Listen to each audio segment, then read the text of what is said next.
ओम शांति। ओम शांति। ओम शांति। बाबा कह रहे, मीठे बच्चे, जैसे तुम आत्माओं को यह शरीर रूपी सिंहासन मिला है, ऐसे बाप भी इस दादा के सिंहासन पर विराजमान है। आज भ्रिकुटी सिंहासन, बाबा कह रहा है कि ये सिंहासन सबको अपना अपना मिला है।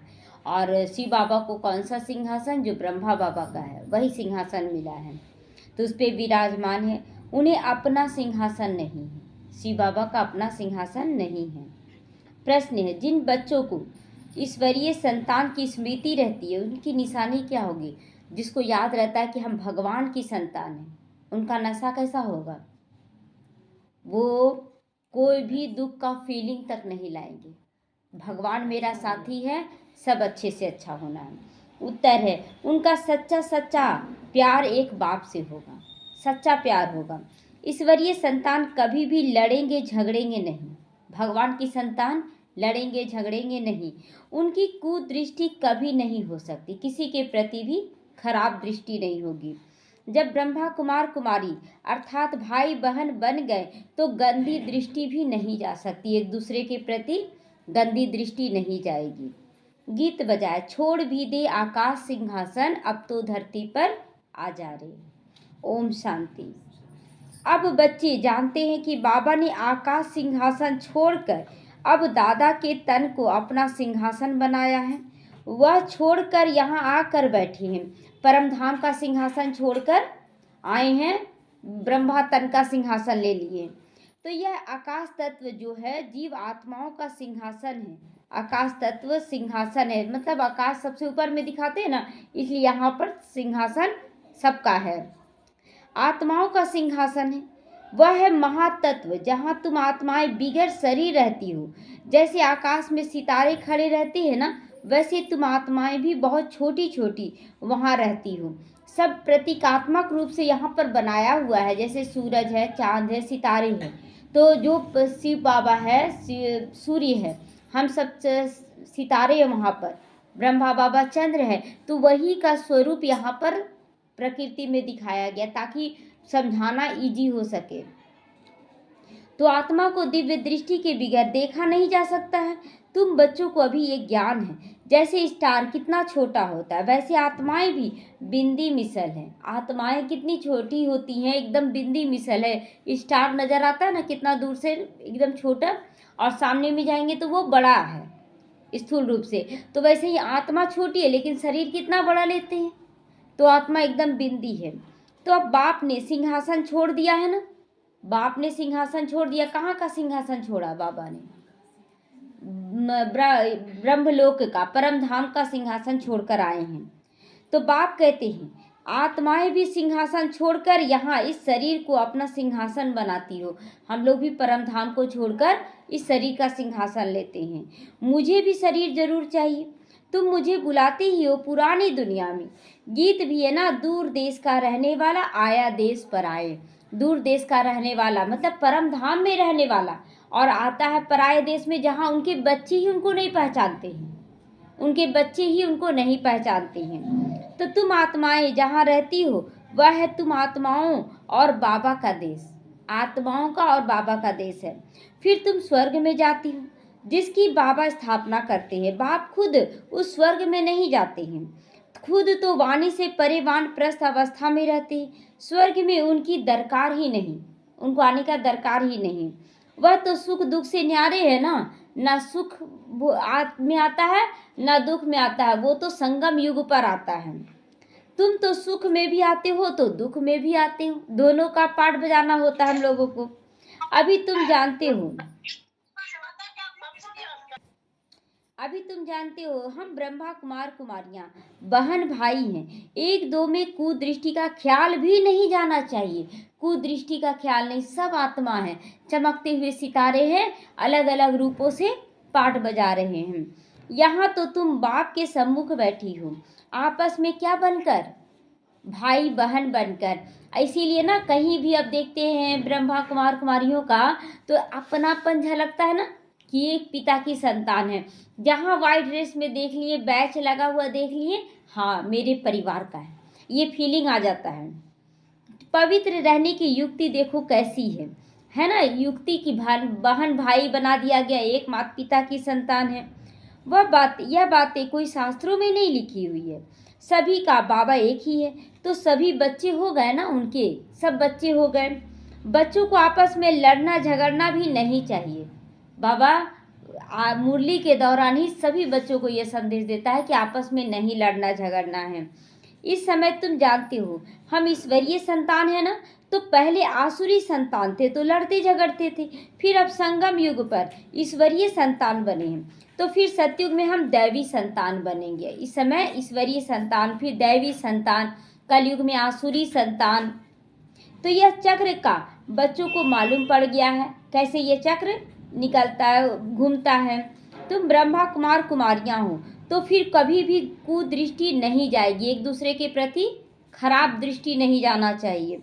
सतयुग में कुदृष्टि होती ही नहीं, कुदृष्टि रावण राज्य में चली जाती। सतयुग में बाबा कहते हैं कि सतयुग में कुदृष्टि नहीं जाती है, क्योंकि वहाँ सब आत्मिक भाव में जो यहाँ संस्कार बना रहे हैं आत्मा देखने का, वो संस्कार सब वहाँ पर लेके जाते हैं।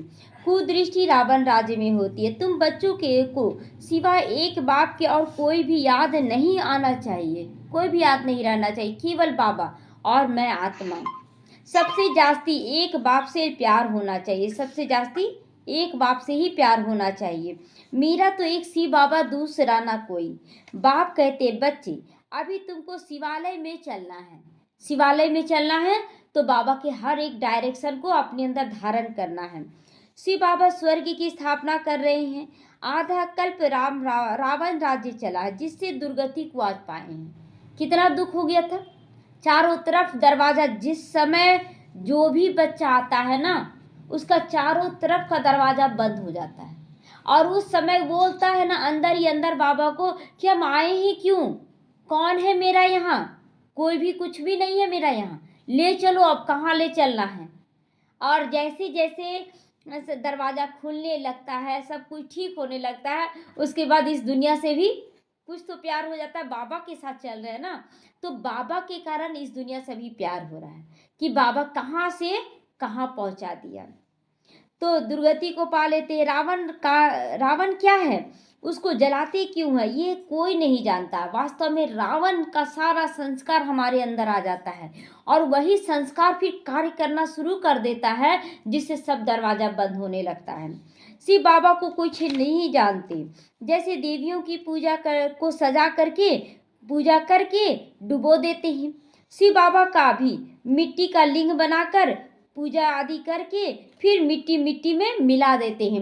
एक परात पे ना लिंग बनाया जाता है इतना छोटा छोटा, और शालिग्राम बनाया जाता है, और सुबह से शाम तक पूजा किया जाता है। सावन के महीने में कोई पंडित जी लोग करते हैं, और फिर सब मिट्टी को एक बराबर कर देते हैं, मिला देते हैं। तो वैसे रावण को भी बनाकर फिर जला देते हैं, समझते कुछ भी नहीं है। जैसे कि शिव बाबा आया ना ब्रह्मा तन में, और फिर हम आत्माओं को भी क्या किया बाबा, सब आप वो भी शरीर छोड़ दिया, ब्रह्मा का शरीर भी छोड़वाया और अपने भी छोड़ा, हम बच्चों को भी छोड़वाया, और सबको ले जाता है परमधाम, तो वो ले गया। उसी तरह यहाँ पर भी देवियों की मूर्ति बनाए, पूजा किए, और उसके बाद फिर सब एक में मिला के खत्म कर देते हैं। कहते भी अभी रावण राज्य है, राम राज्य स्थापन होना है। गांधी भी यही चाहते थे राम राज्य हो जाए, तो इनका मतलब रावण राज्य है ना। अब इसका मतलब क्या हुआ, जब गांधी जी चाहते थे कि राम राज्य हो, यानी कि रावण राज्य था, और अभी है भी रावण राज्य। इसीलिए ना अभी देखिए राम मंदिर बन गया, अब राम राज्य लाना है, यानी कि राम राज्य नहीं है अभी, ये क्लियर हो रहा है राम राज्य नहीं है। तो जो बच्चे इस रावण राज्य में काम चिता पर बैठकर जल गए हैं, बाप आकर फिर उन पर ज्ञान का वर्षा करते हैं और सबका कल्याण करते। जल गए हैं ना, तो जलने के बाद क्या करते हैं, पानी डालते हैं ना, तो यहाँ पर भी ज्ञान का जल डाला जा रहा है। जैसे सूखी जमीन पर बरसात पड़ने से घास निकल आता है ना, तुम्हारे पर भी ज्ञान का वर्षा ना होने से तुम कितने कंगाल बन पड़े हो, बंजर जमीन हो जाता है, क्यों, पानी नहीं पड़ता इसलिए। तो हम भी क्या हो गए थे, बंजर हो गए थे, और अभी ज्ञान का जल डाल डाल कर बाबा कितना सुंदर बना रहा ना, जब हम लोग बीजारोपण कर रहे हैं। तभी फिर ज्ञान की वर्षा होती है, जिससे तुम विश्व के मालिक बन जाते हो। भले तुम बच्चे गृहस्थ व्यवहार में रहते हो, परंतु अंदर में बहुत खुशी होनी चाहिए। गृहस्थ व्यवहार में रहते हुए भी बहुत खुशी होनी चाहिए। जैसे कोई गरीब के बच्चे पढ़ते हैं, पढ़ाई से बैरिस्टर आदि तो बन जाते हैं, तो वो भी बड़ों बड़ों के साथ बैठते हैं, खाते पीते हैं। भिलने की बात भी शास्त्रों में है ना। बाबा पिछली बार भी भिलने के बारे में क्या बताया कि सब भिलनियों के हाथ का बाबा नहीं खाया, राम नहीं खाए बेर। किसी खास भिलनी का ही ना खाएं, जो भिलनी पहले से ही तैयारी कर रही थी। यानी कि जो हम लोग शूद्र तो थे, लेकिन जब हम लोग ब्राह्मण बन गए, तब जाके बाबा पवित्र रहने लगे, पवित्र भोजन करने लगे, तब बाबा हमारे हाथ का भोजन स्वीकार करने लगा। तो तुम बच्चे जानते हो, जिन्होंने जास्ती भक्ति की है वही सबसे जास्ती ज्ञान आकर लेंगे। सबसे जास्ती शुरू से लेकर तो हमने भक्ति की है। अब जो जो ज्ञान अच्छे से ले रहे हैं, उसको एक नशा चढ़ जाएगा क्या कि हम सबसे ज़्यादा भक्ति किए हैं और सबसे ज़्यादा ज्ञान ले रहे हैं। और जो ज्ञान बहुत साल से चलकर भी नहीं ले रहे हैं, उनकी भक्ति पूरी नहीं हुई है, तो उन पर क्या करना चाहिए? रहम करना चाहिए, तो कि गुस्सा करना चाहिए? रहम करना चाहिए ना, कि देखो बहुत साल से चलकर भी अगर नहीं ले रहे हैं, यानी कि उनका भक्ति पूरा नहीं हुआ है। फिर हमको ही बाबा स्वर्ग में भी पहले भेजेंगे। यह है ज्ञान युक्त यथार्थ बात। तो बरोबर हम ही सो पूज्य थे, हम ही सो पुजारी बन जाते हैं, नीचे उतरते जाते हैं। बच्चों को सारा ज्ञान समझाया जाता, क्लियर करके एक एक पॉइंट एकदम समझाया जाता, ताकि कोई क्वेश्चन नहीं उठे। इसीलिए अगर कोई क्वेश्चन भी उठता है तो धैर्य रखना चाहिए। बाबा मुरली के दौरान ही सबको समझाने देता रहता है। तो इस समय यह सारी दुनिया नास्तिक है, बाप को नहीं जानती, नीति नेति कह देती। आगे चलकर यह सन्यासी आदि सब आकर आस्तिक जरूर बनेंगे। अब तो बन रहे हैं, बहुत सारे देख रहे सन्यासी लोग भी आ रहे हैं। कोई एक सन्यासी आ भी जाए तो उन पर सभी विश्वास थोड़ी करेंगे, कहेंगे इन पर भी बीके ने जादू लगा दिया। शुरुआत में एक दो सन्यासी आ जाते थे तो बहुत गुस्साते थे सभी कि इन पर जादू हो गया है, तो उनके चेले को फिर उनकी गद्दी पर बिठाकर उनको उड़ा देते थे, हटा देते थे। उनको जो मेन गुरु रहते थे उनको हटा देते थे कि जाओ ब्रह्मा कुमारी में चल जाओ तुम। तो ऐसे बहुत सन्यासी तुम्हारे पास आए हैं, फिर गुम हो जाते हैं। यह है बड़ी वंडरफुल ड्रामा। अभी तुम बच्चे आदि से लेकर अंत तक सब कुछ जान गए हो, शुरू से लेकर अंत तक। तुम्हारे में भी लेकिन नंबरवार पुरुषार्थ अनुसार धारण कर सकते, सब एक जैसा धारण नहीं कर सकते, इतना पावर नहीं है। कहीं जाएंगे तो क्या करेंगे, बहुत सारा बहाना, मतलब पहले बाबा को ना देख के क्या करने लगते हैं, यही सब देखने लगते हैं, क्या करेंगे, कहीं जाएंगे तो कैसे रहेंगे, क्या करेंगे। अरे पहले बाबा को देखना, बाबा मिला है, हम भगवान के लिए करने जा रहे हैं। तो बाप के पास सारा ज्ञान है, तुम्हारे पास भी होना चाहिए सारा ज्ञान। दिन प्रतिदिन कितने सेंटर्स खुलते रहते हैं ना, सेंटर खुलना तो ये भी बाबा की मर्जी। हो सकता है उसी सेंटर के जरिए कोई बच्चा निकलने का है, इसीलिए ना बाबा खुलवाया। बाबा की मर्जी के बिना कुछ भी नहीं हो सकता है। अगर कोई भी खोल रहा है, ये भी बाबा की मर्जी है, क्योंकि ये संगम युग है। तो बच्चों को कैसा बन जाना है, बहुत रहम दिल बनना है। तो बाप कहते अपने ऊपर भी रहम दिल बनो। अब अपने ऊपर रहम दिल कैसे बनेंगे, मतलब अगर कोई गलती हो जाता है तो उसको कितने दिन तक हम लोग घोटते रहते ना, हमसे गलती हो गया, हमसे गलती हो गया। तो हम अपने आप को क्या करते, एकदम सजा देते रहते हैं। तो अपने ऊपर भी रहम दिल बनना है कि वैसा सजा नहीं देना है। और दूसरा कि विकारों में नहीं जाना है, कमी कमजोरियों में नहीं जाना है, हमें मजबूत होकर निकलना है। ये भी एक रहम दिली है। जितना ज़्यादा विकार में जाएंगे उतना ज़्यादा सजा मिलेगा।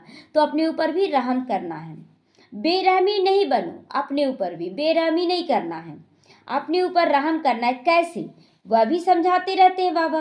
बाप को याद कर पतित से पावन बनना है, फिर कभी भी पतित बनने का पुरुषार्थ नहीं करना है, गलत करने का पुरुषार्थ नहीं करना है। दृष्टि बड़ी अच्छी चाहिए। हम ब्राह्मण कौन है, अभी ईश्वरीय संतान है अभी, तो ईश्वर ने हमको अडॉप्ट किया है ना। तो अब मनुष्य से देवता बनना है तो पहले सूक्ष्म तनवासी फरिश्ता बनेंगे। अभी तुम फरिश्ते बन रहे हो, बने नहीं हो, फरिश्ता बन रहे हो। क्यों बोलता है बाबा, क्योंकि कभी दृष्टि खराब हो जाती है, कभी वृत्ति खराब होती है, कभी चाल चलन खराब हो जाता है। इसीलिए बन रहे हो। सुच वतन का राज बच्चों को समझाया है। यहाँ है टॉकी, यहाँ बोलने वाले हम लोग बनते हैं। सुच वतन है मूवी, इशारों में बात करते हैं। और मूल वतन में साइलेंस, जब आत्मिक स्थिति में बैठे तो साइलेंस, जब फरिश्ते रूप में तो मूवी देखते हैं ना, बोलते तो कुछ भी नहीं है। जब सकाश देते हैं तो मन से संकल्प करते जाते हैं, मन से। जैसे एक कमेंट्री करवा रहा तो एक के जरिए पूरे का कमेंट्री हो रहा, तो सब मन से संकल्प करे फरिश्ता बनकर। तो सूक्ष्म वतन है फरिश्तों का। जैसे घोष्ट को छाया का शरीर तो होता है, घोष्ट मतलब भूत। तो भूत का देखते हैं, भूत देख सकते हैं कि नहीं हम लोग?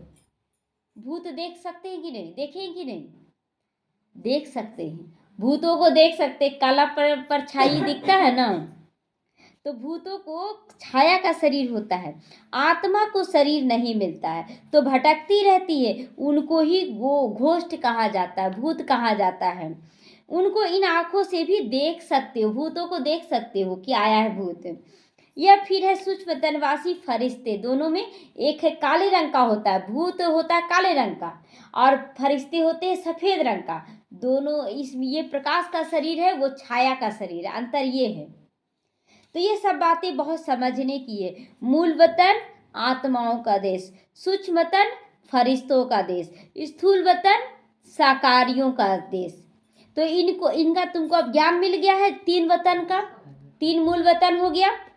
चलते फिरते बुद्धि में ये सारा ज्ञान रहना चाहिए। दिन भर में ये जो बाबा ज्ञान देता है ना, ये सारा ज्ञान रहना चाहिए।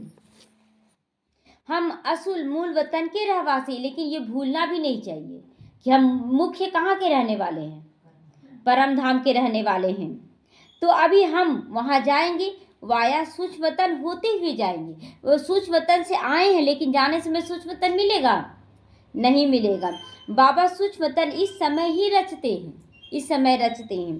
पहले सूक्ष्म फिर स्थूल चाहिए ना। वो जब आते हैं तो फरिश्ते का शरीर लेकर उसके बाद नीचे आते हैं, लेकिन जब जाएंगे तो डायरेक्ट परम धाम जाएंगे। तो अभी यह संगम युग है, इसको ईश्वरीय युग भी कहेंगे। आज बाबा इस युग को संगम युग को कहा है, ईश्वरीय युग, भगवान के साथ चलने का समय है ना, तो उनको दैवी युग कहेंगे।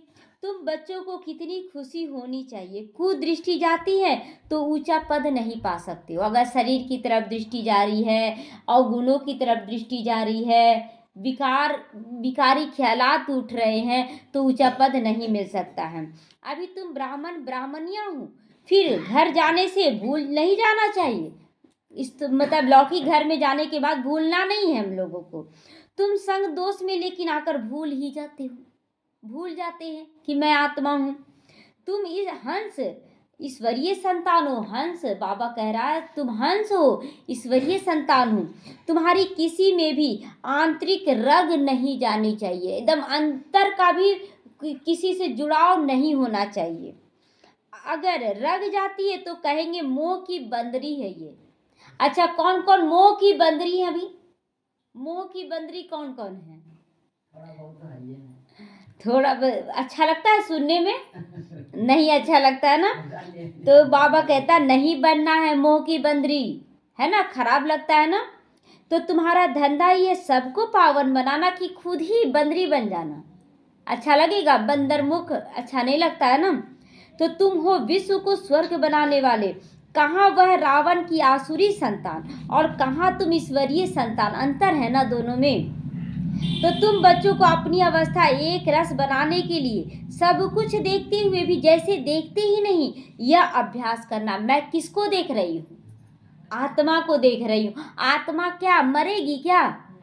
नहीं मरती है। तो फिर हम क्यों दुखी हो जाते हैं? मर गया क्यों दुखी होते? अरे एक शरीर छोड़ दूसरा पाठ बजाने चला गया। लेकिन जितना बोलना आसान होता है ना, वो करना आसान नहीं होता है। लेकिन करना तो है ना, ठीक है, आसान नहीं है। अच्छा, रो कर क्या मिल जाएगा? कुछ मिलेगा? करना तो पड़ेगा ना। आंसू क्यों बह जाना? ये फिर मम्मा को एक बार आंसू निकला और बाबा बोला नहीं निकलना चाहिए, तो एक बार कुछ बात करते हुए ना आंख में आंसू भर आया, लेकिन आंख से आंसू बाहर नहीं आया, अंदर ही अंदर उसको पी गई। तो ये स्थिति है आज्ञाकारिता का। तो हम लोग आज्ञाकारी हैं कि नहीं? तो फिर ये बोलना कि नहीं हो पाता है, ये भी उल्लंघन करना है बाबा की श्रीमत का। तो इसमें बुद्धि को एक रस रखना हिम्मत की बात है। तो परफेक्ट होने में मेहनत लगती है, मेहनत तो लगेगा परफेक्ट बनने में। पहले क्या था ना कि कुछ भी बात की अगर कोई दुख दे रहा है तो उसको समझाने भी जाते थे तो आंख में आंसू डब आ जाता था, बोल नहीं पाते थे, मतलब डूबे हुए थे उस दुख में। लेकिन अब क्या है, समझाएं, नहीं समझा चलो छोड़ दो, किनारा कर लो अपने आप को, ऐसा स्थिति हो गया, नहीं समझना सका से काम करेंगे, चलो ठीक है। तो ऐसा स्थिति लेके आंख में आंसू नहीं लाना है। संपूर्ण बनने में टाइम चाहिए। जब कर्मातीत अवस्था हो तब वह दृष्टि बैठे, तब तक कुछ ना कुछ खींच होती रहती है। इसमें बिल्कुल उपराम होना पड़ता। उपराम, मैं आत्मा हूँ, ये उपराम स्थिति है, ऊपर की स्थिति है। लाइन क्लियर चाहिए बाबा के साथ मिलने में। बाबा से अगर मिलना है तो लाइन क्लियर रखे, कोई भी किसी में मोह नहीं। देखती हुई जैसे तुम कुछ नहीं देखते हो। क्या देखना है? बाबा को देखना है। ऐसा अभ्यास जिसका होगा वही ऊंचा पद पाएंगे। क्लियर कर रहा ना बाबा अब ऊंचा पद पाने के लिए। तो अभी वह अवस्था थोड़ी ही है, अभी अवस्था नहीं है। सन्यासी तो इन बातों को समझते भी नहीं हो हैं, क्योंकि वो लोग तो छोड़ के चले गए। यहाँ तो बड़ी मेहनत लगती है। क्यों मेहनत लगती है? क्योंकि हम लोग को उन्हीं के साथ रहना है जिसके साथ मोह जुड़ा हुआ है, और उन्हीं से मोह तोड़ कर रखना है, यही मेहनत करना है। तुम जानते हो हम भी इस पुरानी दुनिया का संन्यास करके बैठे हैं। बस हमको तो अब स्वीट साइलेंस होम में जाना है, और कोई की बुद्धि में नहीं है जितना तुम्हारी बुद्धि में कि घर जाना है। बाहर वाले भी जान रहे कि जाना तो है घर, लेकिन उन लोग अभी इसी दुनिया में रमे हैं, और हम लोग तैयारी कर रहे हैं घर जाने का, सबसे डिटैच होने का। तुम ही जानते हो अब घर वापस जाना। शिव भगवानुवाच भी है, वह पतित पावन लिबरेटर गाइड है ना। को कृष्ण कोई गाइड नहीं है। कृष्ण कोई गाइड है क्या? रास्ता दिखाता है क्या? नहीं। तो इस समय तुम भी सबको रास्ता बताना सीखते हो, इसीलिए तुम्हारा नाम पांडव रखा है। पांडव क्यों रखा है? क्योंकि दूसरों को रास्ता, जब मंदिर कहीं घूमने जाते हैं मंदिर इसमें तीर्थों पर, तो कोई पंडा होते हैं ना, रास्ता दिखाते हैं। तो यहीं से निकला ना, इस समय हम सब पंडा बनते हैं, पांडव नाम रखा गया है। तुम पांडव की सेना हो। तुम देही अभिमानी बने हो, जानते हो अब घर वापस जाना है, यह पुराना शरीर छोड़ना है। तो इस शरीर से भी लगाव झुकाव नहीं होना चाहिए। सर्प का मिसाल, भ्रमरी का मिसाल, यह सब तुम्हारे इस समय के हैं। सर्प का मिसाल की बहुत अच्छे से शरीर छोड़ना है, और भ्रमरी का मिसाल की नाली के कीड़े को भी भू भू करके जगा देना है, जगाते रहना है। तो अभी तुम प्रैक्टिकल में ऐसा बन रहे हो। वह भी यह धंधा कर ना सके, वह तो यह धंधा कर ना सके, बाहर वाले नहीं कर सकते। तुम जानते हो यह कब्रिस्तान है, तो अब परिस्तान बन रहा है।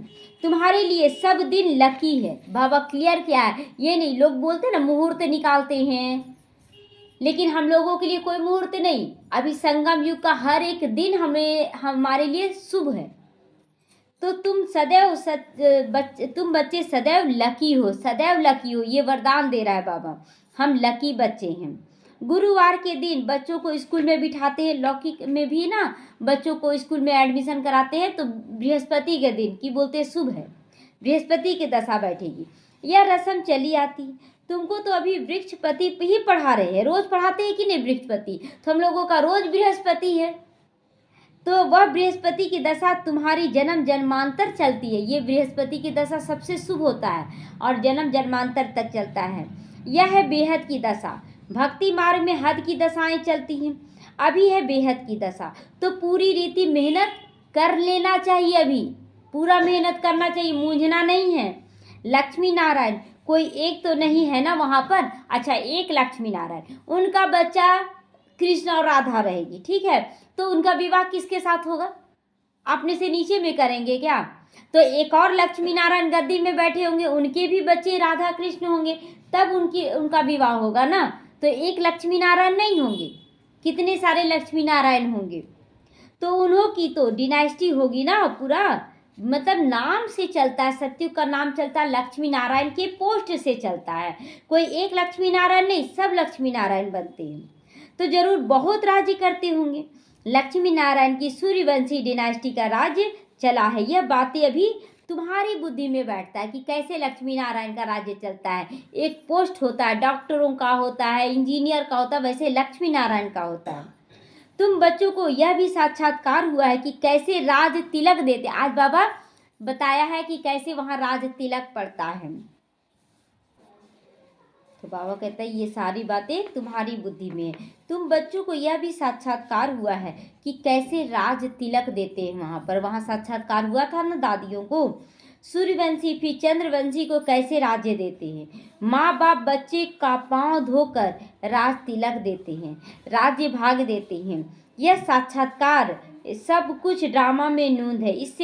इसमें तुम बच्चों को मूंझने की दरकार नहीं कि कैसे होगा वहाँ। तुम बाप को याद करो, स्वदर्शन चक्रधारी बनो और दूसरों को भी बनाओ। बाबा कहता है इसमें नहीं सोचना है कि वहाँ क्या होगा, रस्म रिवाज कैसे होगा। केवल बाबा कहता तुम अभी याद करो, अपना पुरुषार्थ अच्छा करो बस। तुम हो ब्रह्मा मुख वंशावली स्वदर्शन चक्रधारी सच्चे ब्राह्मण।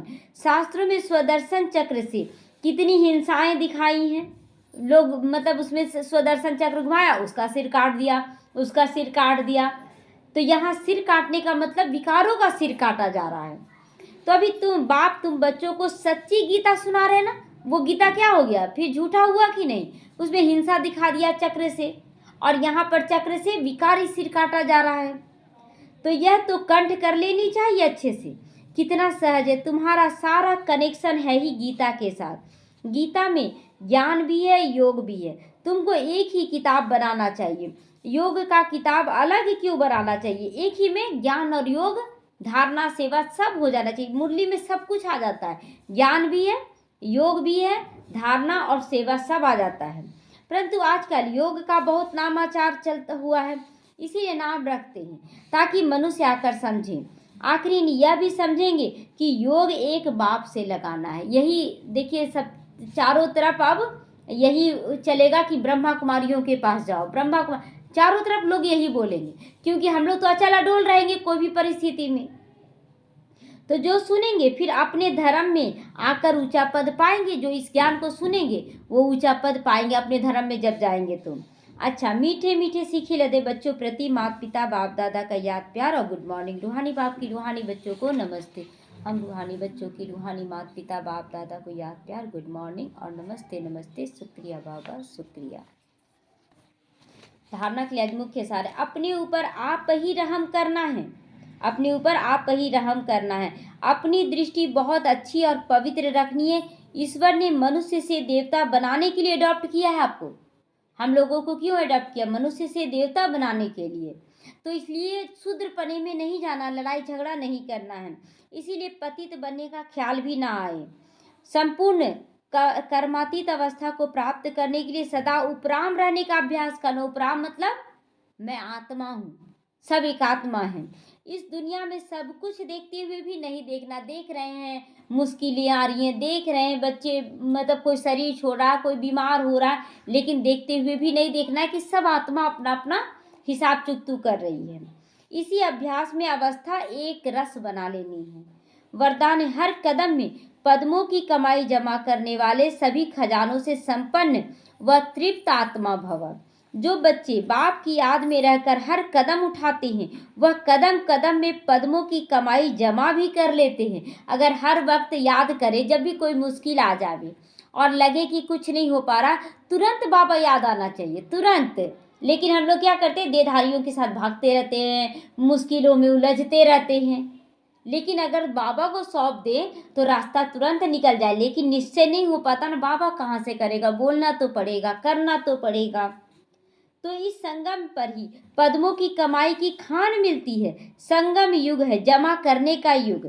अभी जितना जमा करना चाहो उतना कर सकते हो। जमा कैसे करना है, जब किसी आत्मा को आप दुख से निकाल देते हैं, निमित्त बनते हैं, तो उसके पास आपका सुख का खजाना जमा हो गया, शांति का खजाना जमा हो गया। वो जितना आनंद का अनुभूति करेगी उतना आनंद जमा हो रहा है। तो हर एक आत्मा क्या बन रही है, बैंक बन रही है, सातों गुण खजानों का, सब कुछ का, सब आत्माएं। तो हर एक आत्मा को हमको क्या करना है, देना है कि लेना है? सिर्फ देना है। इस समय लेने वाला लेता रहे, हमें देवता बनना है।